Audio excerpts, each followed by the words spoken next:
حضرت عمر کی شہادت ہے. یہودی بول اٹھا, کافر بول اٹھا, اگر 6 مہینے عمر دنیا میں اور رہتے تو دنیا میں کوئی کافر موجود نہ ہوتا. 6 مہینے. اور جب اس بطل جلیل کا جنازہ اٹھا, اللہ بخاری پڑھیے نا, اللہم ارزقنا شہادت فی سبیلک, اللہ بسترے کی موت نہ دینا, شہادت کی دینا. عمر شہید ہوئے, مسجد نبوی میں نماز پڑھاتے, اور جب جنازہ اٹھا تو مدینے کا پھر پیچھے جو دلیر بچے وہ مولا علی تھے. مولا علی, جناب عمر کا جنازہ اٹھا تو سب سے پہلی ہائے جو نکلی وہ حضرت علی کی زبان سے نکلی, اور حضرت علی کی ساری داڑھی آنسوؤں سے بھر گئی. لوگوں نے کہا کہ علی کیا ہوا؟ فرمانے لگے تم دیکھ نہیں رہے جنازہ کس کا اٹھا ہے, پلٹ کے دیکھو تو صحیح, تم پتہ نہیں ہے کون گیا ہے. کہ حضور کیا ہوا؟ آپ فرمانے لگے عمر اس طرح کے کام کر کے گیا ہے, اب ان کے رستوں پہ کون چلے گا؟ کون اس کے جگر راہ وفا میں نقش ایسے چھوڑ آیا ہوں, میں جس منزل سے گزرا ہوں وہ اب تک یاد کرتی ہے. حضرت علی حضرت عمر کے جنازے پہ کھڑے ہو کے کہتے ہیں اللہ مجھے اس طرح کے عمل کرنے کی توفیق دے جس طرح کے عمر کر کے گیا. میرے بھائی, بطل عزیز, بطل حریت حضرت عمر رضی اللہ تعالیٰ عنہ, جو اپنی زندگی انقلاب والی گزار کے گئے. عمر جب دنیا سے گئے تو 80 دینار کا قرضہ تھا, 22 لاکھ مربع میل کا حکمران, اور اپنے بیٹے سے کہنے لگے بیٹے کوشش کرنا تیرے خاندان والے مل کے میرا قرضہ اتار دے, میری قبر پہ بوجھ نہ رہے, اور اگر خاندان والے مدد نہ کریں تو میرے دوستوں سے بات کرنا, وہ مدد نہ کریں تو پھر علی سے بات کرنا. ان کا پیار آپس میں اتنا, اور تو اختلاف ثابت کر رہا ہے. 80 دینار کا قرضہ چھوڑ کر حضرت عمر دنیا سے گئے, اور جاتی دفعہ کہہ گئے میرے بعد میرے بچوں کو حکومت کے مشورے میں بھی شامل نہ کرنا, حکومت کے مشورے میں بھی میری اولاد شامل نہ ہو. اتنا بڑا شخص اتنا بڑا رنگ دے کے 1 محرم کو جب عمر فاروق کا وصال ہوا تو بیٹے سے کہنے لگے اماں عائشہ سے جا کے کہو میرا بھی نبی پاک کے روزے میں دفن ہونے کو دل کرتا ہے. ایک قبر کی جگہ ہے اماں جی نے اپنے لیے رکھی ہے, بخاری ہے بخاری. حضرت عائشہ کے پاس صاحبزادے گئے, کہنے لگے اماں جی عمر کو زخم لگ گیا ہے, حالت بڑی پریشانی والی ہے. وہ کہتے ہیں اگر اماں اجازت دیں. سید عائشہ رو پڑی, فرمانے لگی کہ اپنی قبر کی جگہ تو نہیں نہ کسی کو دیتا, پر عمر نے کمال ہی بڑا کیا. اسے کہو جاؤ گنبد خضرا میں قیامت تک جو مصطفیٰ پہ اور ابو بکر پہ سلام پڑے گا وہ تجھ پہ بھی سلام پڑھ کے جائے گا, جاؤ میں نے جگہ دی. اعلیٰ حضرت فاضل بریلوی رحمت اللہ علیہ فرماتے ہیں وہ عمر جس کے آداب شیدہ شکر, اس خدا دوست حضرت پہ لاکھوں سلام, اس خدا دوست حضرت پہ. آپ یقین کریں ممبر پہ بیٹھا ہوں, حضرت عمر کا جب نام لیتا ہوں تو میرے وجود کے رونگٹے کھڑے ہو جاتے ہیں. حضرت عمر کی زندگی جب پڑھتا ہوں تو لگتا ہے خدایا ایسے شخص بھی دنیا میں آئے. کہ حضرت عمر رضی اللہ تعالیٰ عنہ کا آج یوم شہادت ہے. میرا تو دل کرتا تھا کہ فجر سے باتیں شروع ہوں اور سارا دن ہی عمر کی باتیں ہوتی رہیں, سارا دن جناب عمر کی باتیں, سارا دن. اس لیے کہ ذکر جناب عمر کا ہوگا پر راضی اللہ کے رسول ہوں گے. میرے رسول پاک علیہ السلام سب کے لیے ہی دعا مانگتے ہیں نا, حضور کی دعا عام ہے, لیکن مصطفیٰ کریم نے کعبے کا غلاف تھام لیا اور غلاف کعبہ کو حضور نے سینے سے لپٹایا اور سینے سے چمٹا کے کہا اللہ میں نے تو کبھی سوال ہی زیادہ نہیں کیے, میں کرنے آیا ہوں, مجھے عمر دے دے, عمر دے دے. حضور نے مانگ کے لیا. اور پھر جب جس کو حضور مانگے اللہ سے, حضرت عوف بن مالک اشجعی ایک صحابی ہیں, حضرت عوف بن مالک رضی اللہ تعالیٰ عنہ فرماتے ہیں کہ جناب ابو بکر صدیق کا زمانہ تھا تو میں نے خواب دیکھا, میں نے خواب میں جناب عمر کو دیکھا, اور میں نے دیکھا کہ کوئی کہنے والا کہہ رہا ہے کہ عمر وہ ہے کہ اللہ کے رستے میں کوئی اسے جتنا مرضی برا بھلا کہے یہ پرواہ نہیں کرتا. کس کے رستے میں؟ بولے سارے. اس کا مطلب ہے اللہ کے رستے میں لوگ برا بھلا بھی. قرآن مجید نے کہا وَلَا يَخَافُونَ لَوْمَةَ لَائِمٍ, کچھ لوگ ایسے ہیں جو برا بھلا کہنے والوں کی پرواہ وہ پرواہ نہیں کرتے. اور دوسری بات میں نے یہ دیکھی کہ عمر خلیفہ بنے گا. اور تیسری بات میں نے خواب میں یہ دیکھی کہ عمر شہید بھی کیا جائے گا, عمر شہید بھی ہوگا. یہ میں نے 3 باتیں خواب میں دیکھی. فرماتے ہیں میں نے آ کے خواب حضرت ابو بکر صدیق کو سنائی, وہ خلیفہ تھے. وہ کہنے لگے ٹھہر جا, میں عمر کو بلاتا ہوں, اس کے سامنے دوبارہ سنانا, اس کے سامنے. فرماتے ہیں میں نے بلایا حضرت عمر فاروق کو, آ کے بیٹھے, خواب شروع ہوا. کا ایک بات تو میں نے یہ دیکھی کہ آپ ملامت کرنے والے کی پرواہ نہیں کرتے. دوسرا آپ خلیفہ بنے گے. جناب عمر کہنے لگے چپ کر, ابو بکر کے سامنے ہی کہہ رہا ہے, چپ کر, خلیفہ کے سامنے ہی کہہ رہا ہے. تو حضرت ابو بکر صدیق کہنے لگے عمر اسے کہنے دو, مجھے لگتا ہے رب کی رضا یہی ہے کہ میرے بعد اگر مصطفیٰ کا منبر ملے تو عمر کو ہی ملے, اسے کہنے دو, کہنے دو. حضرت عمر رضی اللہ تعالیٰ عنہ کو تیسری بات کہی. حضرت عوف بن مالک نے کہا آپ شہید کیے جائیں گے, میں نے خواب دیکھی ہے. نیک لوگوں کے خواب بڑی حد تک سچے ہوتے ہیں. کہا میں نے خواب دیکھی ہے. تو حضرت عمر کہنے لگے شہید تو دلیر لوگ ہوتے ہیں, شہید تو دلیر, جسے سارا زمانہ دلیر کہہ رہا ہے وہ اپنے بارے میں کیا کہہ رہا ہے, کہتے ہیں شہید تو دلیر, میں تو کاہل سا آدمی ہوں, سست آدمی ہوں, میں تو اتنا کام ہی نہیں کرتا. تو یہ خواب تو نے جو دیکھا ہے نا پھر سے دیکھنا. تو ابو بکر صدیق فرمانے لگے عاجزی نہ کر, انکساری نہ کر, تو جو کہہ رہا ہے ٹھیک کہہ رہا ہے, لیکن مجھے سن کے شکر بھی ہوا ہے اور افسوس بھی ہوا ہے. افسوس اس بات کا کہ تیرے جیسا بطل عظیم چلا جائے گا, اور شکر اس بات کا کہ رب تجھے زندگی بھی اعزاز والی دے گا, اور شہادت کی موت دے کے اللہ تجھے موت بھی عزت والی عطا فرمائے گا. اللہ موت بھی تجھے عزت والی دے گا, تجھے کاہلوں جیسی موت اللہ. حضرت فاروق اعظم رضی اللہ, او بھائی یہاں تو اس زمانے کا سب سے بڑا مسئلہ پروٹوکول ہے. ہم چھوٹے طبقے سے لے کر بڑے سارے پروٹوکول کے قائل ہیں, پر حضرت عمر رضی اللہ تعالی, حضرت عمر کی سادگی اور پھر جناب عمر کی عاجزی, جب انسان اپنے اوپر سوار کر لیتا ہے نا, سوار کر لیتا ہے, میں بدکار پرانا خادم, کسے در ملی نٹ ہوئی, تے واصف یار نے نظر جو کیتی تے واصف ہی ہو. میں اکثر سوچتا ہوں حضور نے جہاں بھی کہا نا, فرمایا میرے بعد نبی ہوتے تو خطاب کے بیٹے عمر ہوتے. حضور نے فرمایا عمر جس رستے سے جاتا ہے شیطان وہ رستہ بدل جاتا ہے. نبی پاک صلی اللہ علیہ وسلم نے فرمایا میرا عمر وہ ہے کہ اس کی زبان پر حق جاری ہے. حضور علیہ الصلوۃ والسلام نے فرمایا 950 سال حضرت جبریل میرے عمر کی شان بیان کریں تو ان کی عظمت ختم نہیں ہوتی. 950 سال جبریل عظمت بیان کرے تو ختم نہیں ہوتی. یہ بات ہے حضرت عمر کی. اور فرمایا عمر ابو بکر کی نیکیوں میں سے ایک نیکی ہے, یہ شان ہے اب عمر فاروق رضی اللہ تعالیٰ عنہ کی. حضور نے فرمایا میرے بعد نبی ہوتے تو عمر ہوتے, جس گلی سے عمر آئے شیطان رستہ بدل جائے. میرے عمر فاروق کی شان 950 سال بیان ہو تو ختم نہ ہو. عمر کی زبان پر اللہ حق بیان کرتا ہے, جو عمر کہتا ہے وہی رب کر دیتا ہے. حضور ساری زندگی فضیلتیں بیان کرتے رہے, عمر جواب میں کیا کہتے ہیں؟ کوئی بتائے نا کہ یہ والی حدیثیں کبھی عمر نے بھی روایت کی ہوں کہ حضور نے میرے بارے میں یہ کہا ہے. یہ روایتیں وہ روایت نہیں کرتے. ان سے جب لوگ کہتے عمر تیری بڑی بات ہے تو عمر رو پڑتے, کہتے میں تو اونٹ چرانے والے باپ کا بیٹا ہوں, میں تو اونٹ چرانے والے باپ کا بیٹا, اونٹ چرا. اس سے آگے عمر گئے ہی نہیں ساری زندگی, اس سے آگے لفظ ہی نہیں ادا کی. اور میں تو بھائی اونٹ چرانے والا, میرا باپ تو اونٹ چرایا کرتا تھا, 10 اونٹ تھے, میری ڈیوٹی ہوتی تھی, سنبھالے نہیں جاتے تھے, ابا ڈنڈوں سے مارتا تھا. ساری زندگی عمر حج کرنے گئے, ایک خشک تنا کھجور کا عمر فاروق رضی اللہ تعالیٰ عنہ نے اس کو اپنے کلاوے میں لیا, رونے لگے.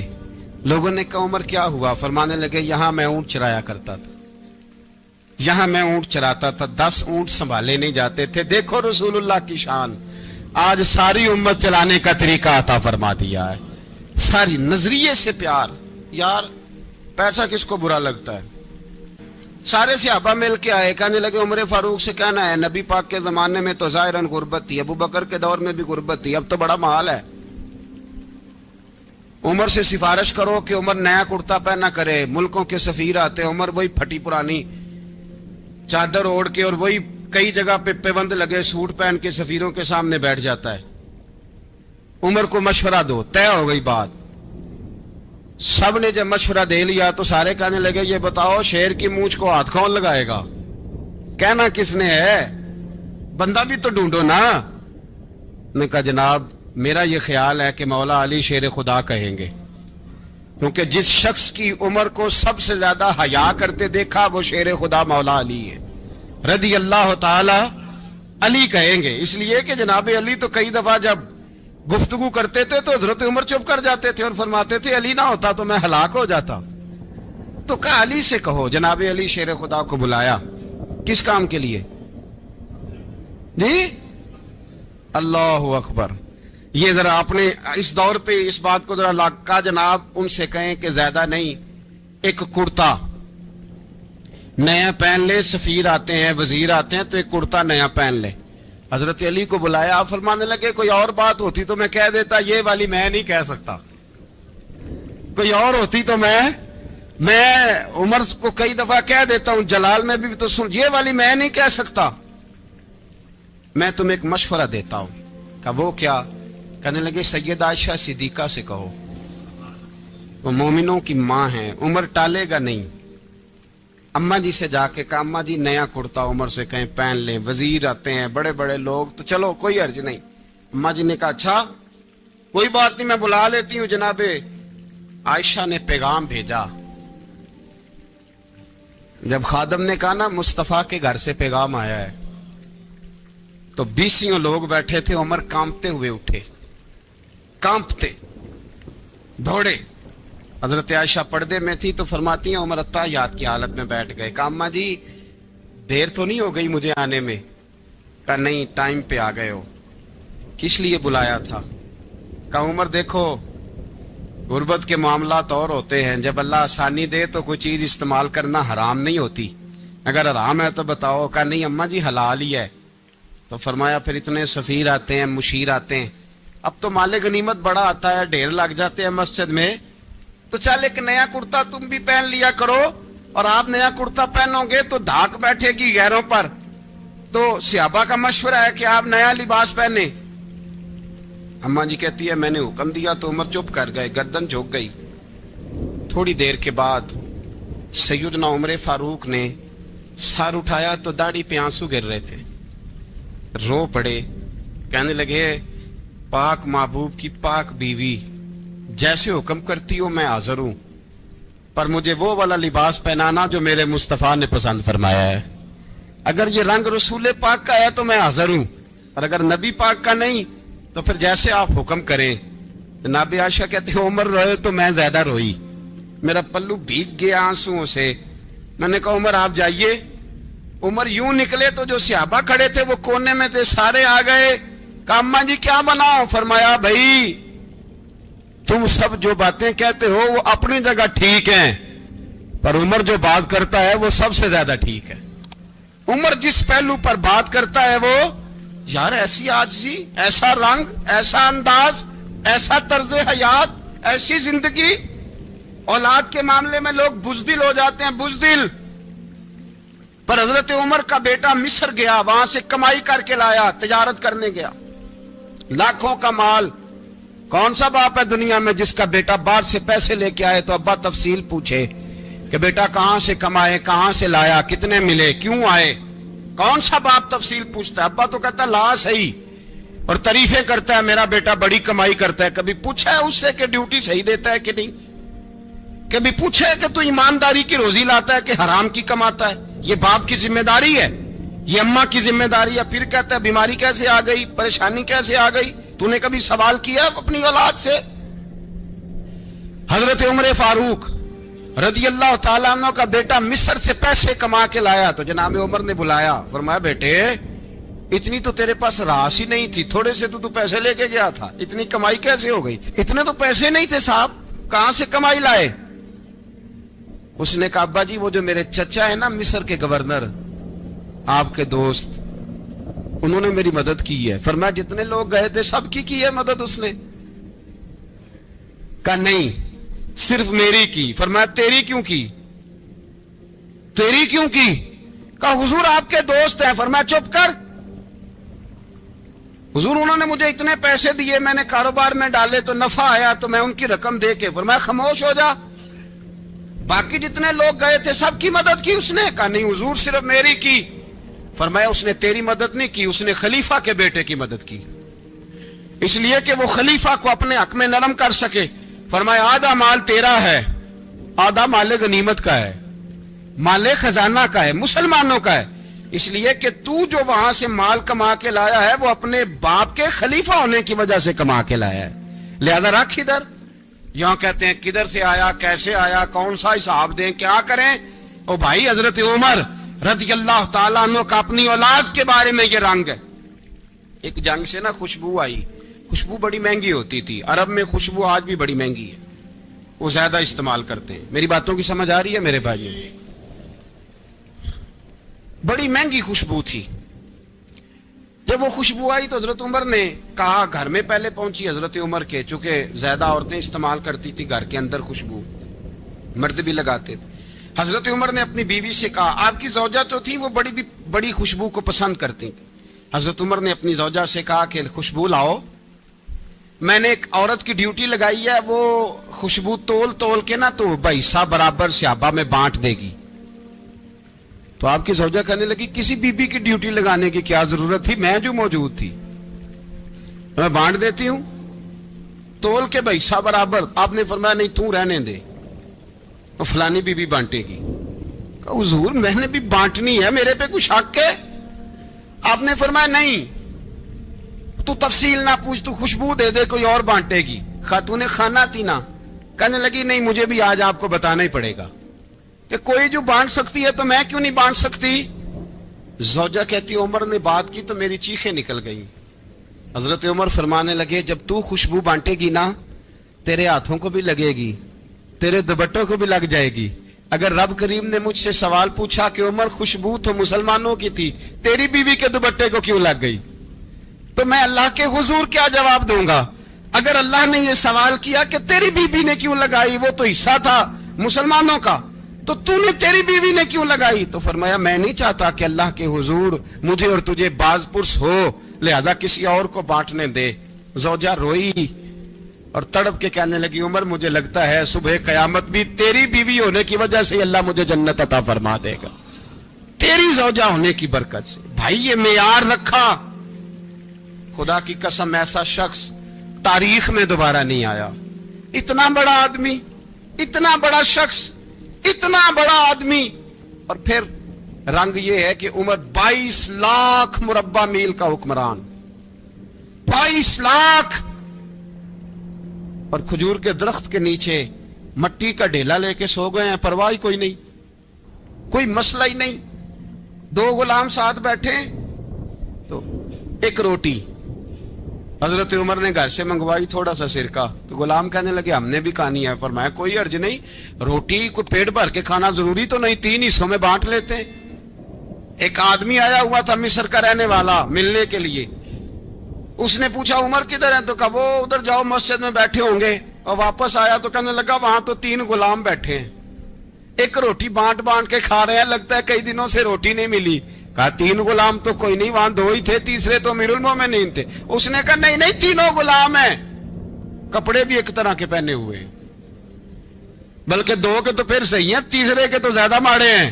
کپڑے بھی ایک طرح کے, کھانا پینا بھی ایک طرح کا, اور ان کا نشست برخاست بھی ایک طرح کی ہے, لہذا کوئی فرق نہیں.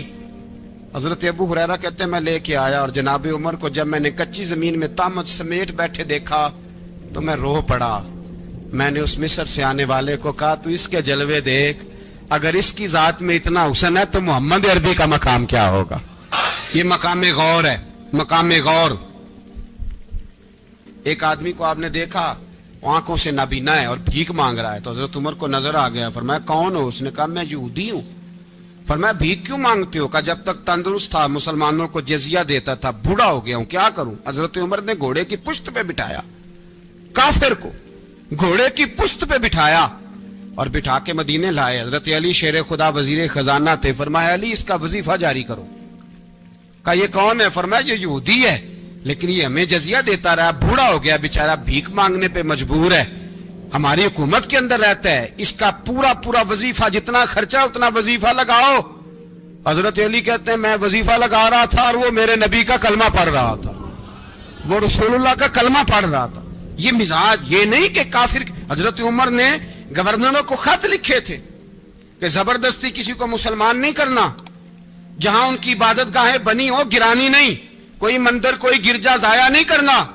بات دور نکل جائے گی، اور میں اپنے مضمون پہ رہتا ہوں۔ اہل بیت کا پیار اگر سکھایا ہے تو جناب عمر نے سکھایا ہے رضی اللہ تعالی عنہ۔ امام حسن ملنے، آپ یقین کریں میں جب اس واقعہ کو پڑھتا ہوں تو میرا دل جھوم جاتا ہے۔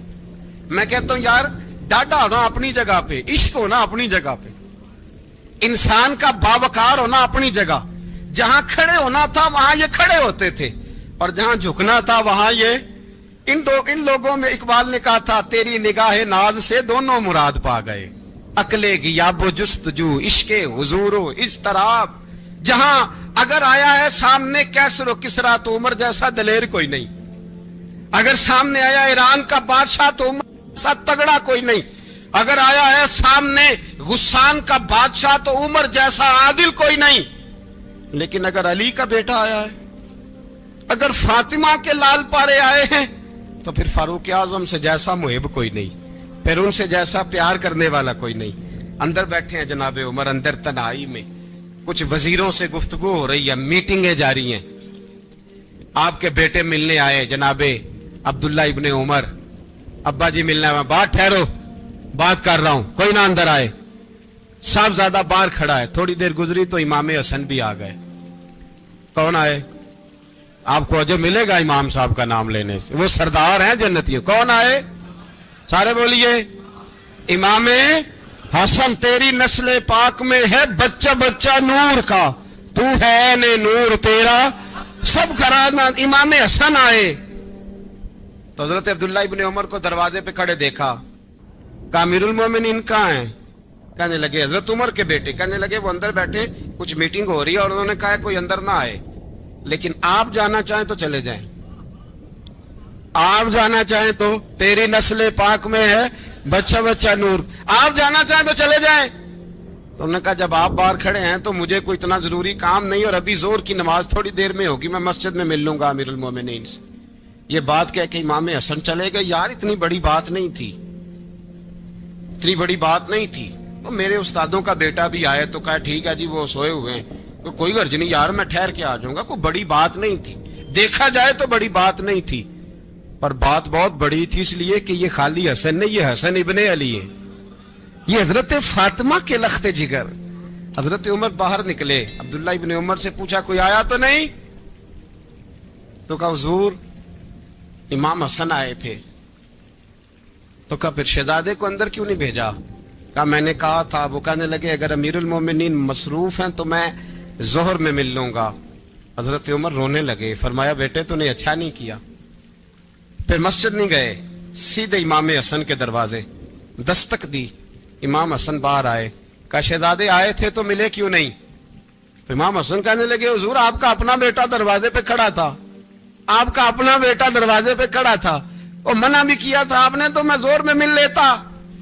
حضرت امام حسن فرماتے جوش جذبات میں جناب عمر نے سر سے پگڑی اتار دی، جوش جذبات میں کہنے لگے حسن میرے بیٹے کا اور آپ کا کیا مقابلہ؟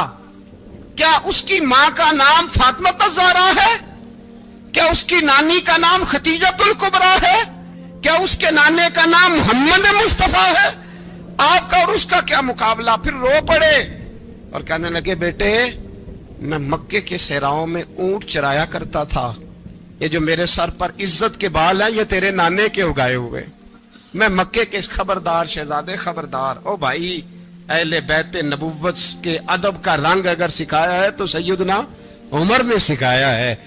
حضرت فاروق اعظم کے ہاتھ میں تلوار تھی، گھر سے نکلے، کہنے لگے آج میں اس محمد کا خاتمہ کر دوں گا معاذ اللہ، اس نے گھر گھر فساد پیدا کر دیا تلوار لے کے۔ ابو جہل نے نا غصہ دلایا، کہنے لگا مکے میں کوئی سورما نہیں بچا جو مصطفیٰ کو قتل کر دے معاذ اللہ، 100 سن خونٹ ملیں گے